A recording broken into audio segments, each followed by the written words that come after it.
Hi all, here we are going to see the tips and tricks when migrating your data from Synapse to Databricks. So here in this tutorial we are going to see how to escape the backslashes during the migration of Synapse to Delta.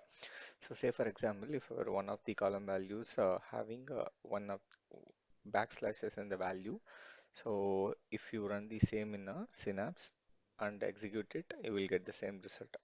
If we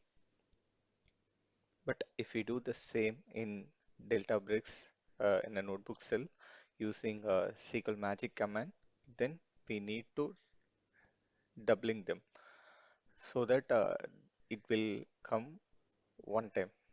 So if we use only one backslash here, that doesn't come in even in a result set because it defaultly, escaping that backslash. So if we mention them twice, then it will come as one time. We saw one of the type via SQL magic command, right? So it is only applicable for SQL magic command. And if you are using in a Python version, because the default version is Python, right? So I didn't mention any percentage Python here. That means default is Python. So in that particular case, we are using Spark.SQL command, and within that we are writing the same SQL.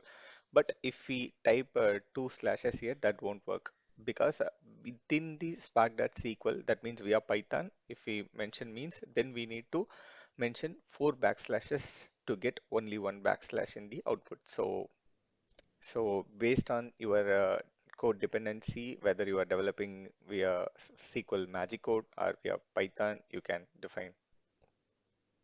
Thanks. Hope it helps.